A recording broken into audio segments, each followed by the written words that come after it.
Մայր Հայաստան դաշինք Կարեն Սիմոնյան, Դերենիկ Մալխասյան, Աննա Մուրազյան Քվեաթերթիկ համար 4 Միացիր, որ փոխենք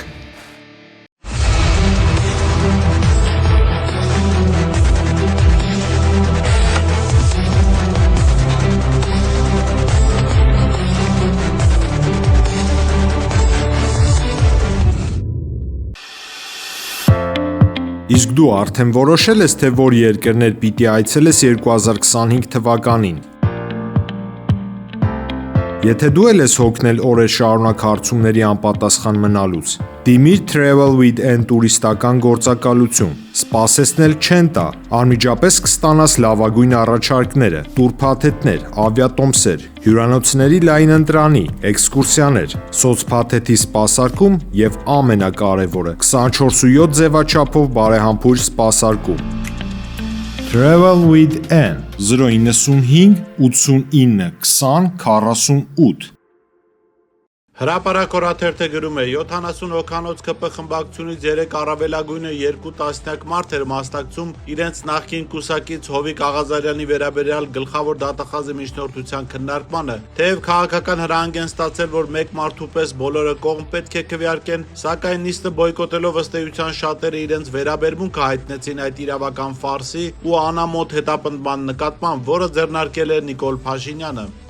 Հրապարակ օրաթերթը գրում է ՀՀԿ փոխնախագահ Արմեն Աշոտյանը դեռևս տնային կալանքի տակ է։ Դատարանի որոշմամբ Աշոտյանին արգելվել է լքել իր բնակության վայրի տարածքը, քաղաքական գործունեությամբ զբաղվել եւ մինչ դատավարության ավարտը շփվել որևէ մեկի հետ, բացի ընտանիքի անդամներից։ Տնային կալանքի ընթացքում նրան կարող էին այցելել միայն պաշտպանները եւ ԱԺ падգամավորները։ Նրանք Աշոտյանին տեսակցում էին նաեւ Նուբարաշեն ԿԿՀ-ում։ Արմեն Աշոտյանը հանրությանը շփվում էր հոդվածների եւ հարցազրույցների միջոցով, որոնք փաստաբանները փոխանցում էին մամուլին կամ տեղադրում սոցցանցերում։ Հրապարակը տեղեկացավ, որ վերջերս Աշոտյանի վերաբերյալ քրգործով դատական նիստին խափանման միջոցի պայմանները դատարանը փոքր-ինչ բարելավել է։ Նրան տեսակցելու թույլտվություն տվել նաև իր գործընկերներին, ՀՀԿ գործադիր մարմնի անդամներին։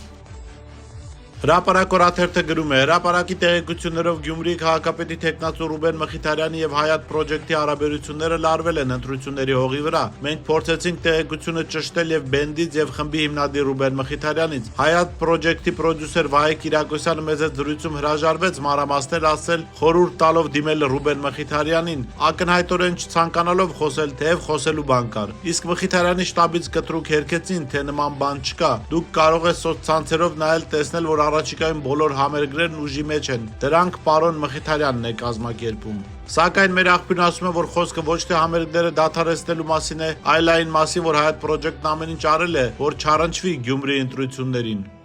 Ժողովուրդ օրաթերթը գրում է օրաթերթի լավատեղյակ աղբյուրները փոխանցում են, որ ԿՊ-ի ներսում վերջին օրերին ակտիվ քննարկում են լավ առիթ դարձնել падգամավոր Անդրանիկ Քոչարյանի շուրջ լրագրողական ճնշումը եւ վերջապես ազատվել խարդավանքներ հրահարող Քոչարյանից։ Հիշեցնենք, որ Անդրանիկ Քոչարյանը լկտի վարքագծով վիրավորել էր լրագրող Հրիփսիմե Ջեբեջյանին, ասելով շուրթերդ մաքրիր եւ արգելել էր իրեն հարց տալ ու հիմա էլ հրաժարվում է ներողություն խնդրել իր այդ պահվածքի համար։ Օրաթերթը տեղեկացավ, որ ԿՊ շատ падգամավորներ տարբեր խմբերով եւ աշխատասենյակներում եւ խմբակցության մինի ձևաչափով քննարկումների ժամանակ ասել են, որ անթույլատրելի է ծերուկի պահվածքը եւ կարելի ասել խմբակցությունում Անդրանիկ Քոչարյանն արդեն մենակ է մնացել։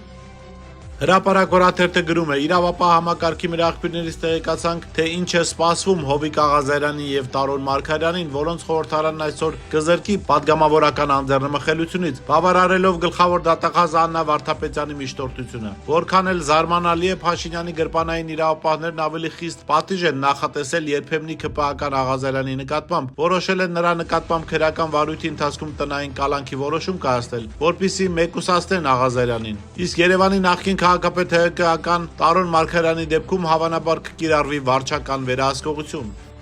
Ժողովուրդ օրաթերթը գրում է օրաթերթը դեռ նախորդ տարի գրել էր, որ ԿՊ խմբակցության падգամավոր Անդրանիկ Քոչարյանը ի թիվս այլոց Արմեն Փամբուխչյանի դեմ է կոմպրոմատների մի ողջ թղթապանակ ներկայացրել կուսակտիվի նիստին, որպեսզի ապացուցի, որ Փամբուխչյանը կոռուպցիոն մի շարք գործարքների մեջ է թաթախված։ Մասնավորապես տեղեկացրել են, որ թիմի ներսում բացահայտվել է, որ Արմեն Փամբուխչյանը ԱԺ նախկին падգամավոր Հակոբ Հակոբյանի որդուց մեքենա է նվեր ստացել, ինչպես նաև ԱԺ նախկին падգամավոր Մեհեր Սեթրակյանի որդու հետ մտերիմ հարաբերություններ ունի եւ օգտվում է առատած ձեռ նվիրատվություններից, իսկ Դավիթ Սեթրակյանը Երևանի ամենախոշոր կառուցապատողներից մեկն է։ Փաստ օրաթերթը գրում է. մեր ունեցած տեղեկություններով ՀՍ Դամթերքի անվտանգության տեսչական մարմնում այսօրին սպասողական վիճակ է, ըստ մեր աղբյուրի ՍԱՏՄ ղեկավար Արմեն Դանելյանը, որն այդ պաշտոնին է նշանակվել անցած տարվա նոյեմբերի 11-ին, ինչպես նաև նրա հետ եկած թիմը, հատկապես ղեկավար կազմը այսպես կոչված ճամպրուկային տրամադրության մեջ են եւ սպասում են, որ ամեն պահի կարող են SMS ստանալ։ Բանն այն է, որ մեր տեղեկություններով նշանակումից ի վեր պարբերաբար Նիկոլ Փաշինյանին զեկուցում են, որ Դանելյանից ու իր բերած կադրերից մեծ դժգոհություն կա։ Փաստ օրաթերթը գրում է. երեկ Հայաստանի ազգային ժողովը իսկ ավելի ստույգ ՔՊ-ն երկրորդ ընթերցման եւ ամբողջությամբ ընդունեց Եվրոպական միությանը Հայաստանի Հանրապետության անդամակցելու գործընթացի մեկնարկի մասին օրենքի նախագիծը, կողմ քվեարկեցին ՔՊԱ-ականները, պատիվ ունեմ խմբակցությունը դեմ քվեարկեց, իսկ Հայաստան խմբակցությունը չմասնակցեց քվեարկությանը։ Վերջինիս ներկայացուցիչներն այս նախաձեռնությունը գնահատեցին որպես արկածախնդրություն եւ բաժակաճառ։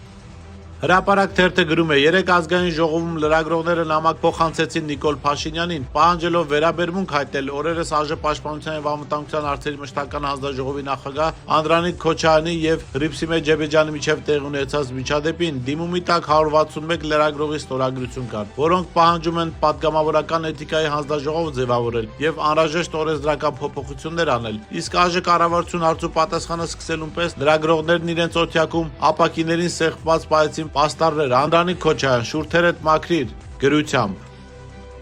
Ժողովուրդ օրաթերթը գրում է. օրաթերթը ուսումնասիրելով Help Court մասնագիտական կայքը արձանագրեց, որ դատավոր Վահե Դոլմազյանի հեղինակությունը խայտառակցածր է։ Տեղեկացանք, որ Հայաստանի 355 դատավորների այդ կայքում փաստաբանները դրել են գնահատականներ իրենց վարած դատական նիստերի ժամանակ օրինականության էթիկայի նորմերի պահպանումը, օբյեկտիվ որոշումների կայացումը եւ շատ այլ մասնագիտական հարցեր հաշվի առնելով։ Եվ ահա ուսումնասիրելով նախկին դատախազ Դոլմազյանի տրված գնահատականը արձանագրեցին, որ ամենացածր վարկանիշ ունեցողներից է ընդամենը 5։ Համեմատության համար նշենք, որ ամենաբարձր ցուցանիշն ունի Երևան քաղաքի ընդհանուր իրավասության դատարանի դատավոր Արման Հովհաննիսյանը 119 վարկանիշով։